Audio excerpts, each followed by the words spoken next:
Chag Sameach, everybody. Happy Passover. I hope you had nice Seder or Seders.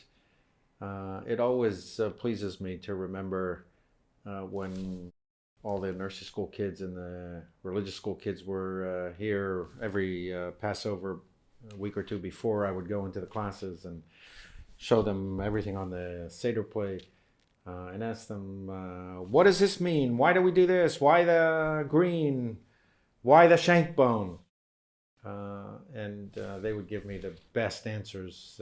And so I ask you, you just did your Seder, why the shank bone? Funny you should ask, because the tradition relates to that as well. The shank bone is a memory of the lamb that was slaughtered on the 14th day of the month of Nisan, which is the first night of Passover.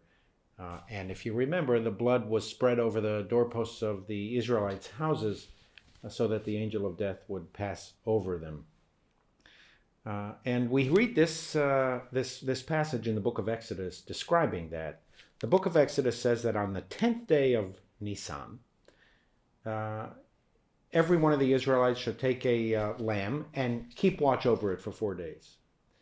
And, says the book of Exodus, on the 14th day of the month, the Torah commands to slaughter the lamb and to put some of the blood on the doorposts of the house.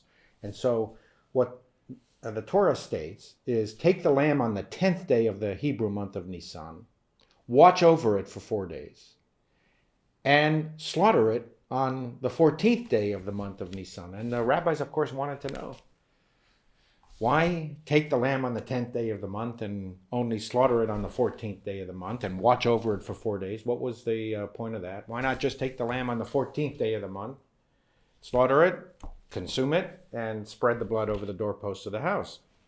And the Midrash answered, in this really great tradition, En notlin sachar ela al yedei maaseh. One does not earn reward except through a deed, except by acting. In other words, we might say today, there's no free lunch, especially when it comes to liberty and freedom. God wanted the Israelites to earn the blessings of freedom. It wasn't good enough simply to take the lamb on the 14th and slaughter it on the 14th. Although the slaves couldn't really do all that much because they were slaves and they were trying to break free from the world's superpower, something that had never been done before.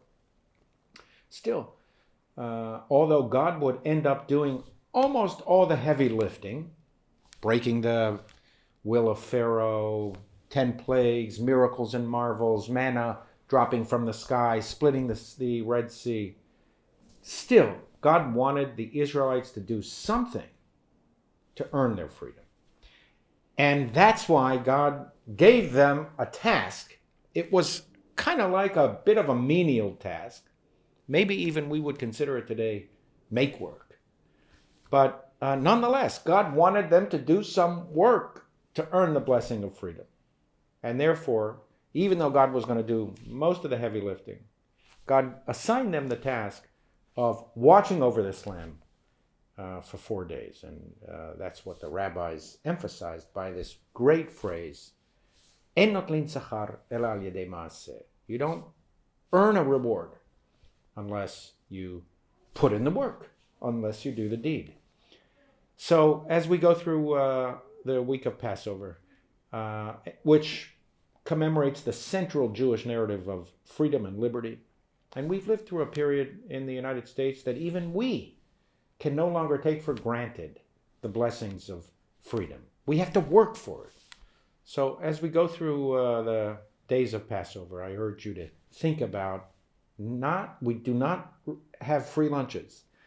In order to receive the blessing of freedom, we have to do things to earn the blessings of freedom.